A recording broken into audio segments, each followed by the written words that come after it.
Asclépios. Personnellement, je sens, dans l'exercice quotidien de mon métier, un fil invisible mais intact qui me relie aux anciens serviteurs d'Asclépios. Ce lien n'est pas une image poétique, encore moins une coquetterie d'helléniste que je suis.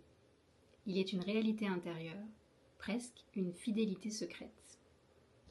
Lorsque je me penche sur un corps souffrant, lorsque j'entre dans l'intimité d'une fragilité, lorsque ma main apaise, surveille, soigne ou simplement accompagne, je participe, à ma mesure modeste, à une histoire humaine immémoriale, celle du soin comme acte sacré.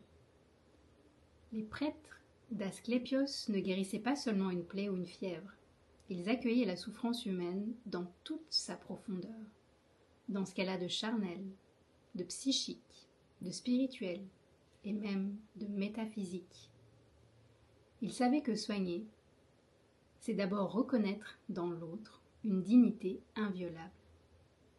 C'est exactement ce que je retrouve au cœur de mon métier d'infirmier.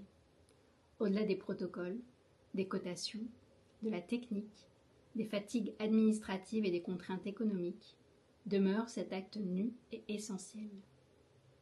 Être présent devant la vulnérabilité d'un autre être humain. Je suis l'héritier, lointain mais réel, de cette anthropologie du soin, née dans la Grèce ancienne, affinée par Hippocrate, transformée par des siècles, mais jamais rompue. Ce qui unit ces anciens soignants à nous n'est pas la science qui a changé, ni les instruments qui se sont perfectionnés, mais l'intention profonde. Lutter contre la souffrance, préserver la vie quand cela est possible, accompagner avec dignité quand guérir ne l'est plus, et reconnaître dans le malade non un cas, mais une personne. Pour moi qui aime le grec ancien, cette continuité a une densité particulière.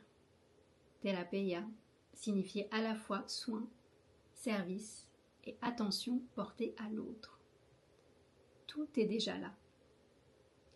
Être soignant, ce n'est pas seulement exercer une profession, c'est entrer dans une chaîne de transmission morale, presque initiatique, où chaque geste humble, comme refaire un pansement, écouter une angoisse, rassurer une solitude, soulager une douleur, prend place dans une mémoire civilisationnelle plus vaste que soi. Cela donne du poids à ma vocation lorsque le quotidien la malmène.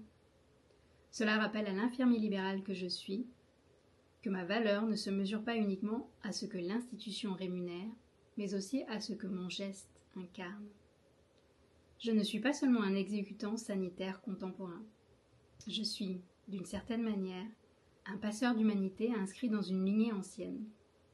Et cette conscience, loin d'être abstraite, me redonne une noblesse intérieure, celle de savoir qu'en soignant, même modestement, je participe encore à cette antique alliance entre la main, l'intelligence, la compassion et le mystère fragile de la vie humaine.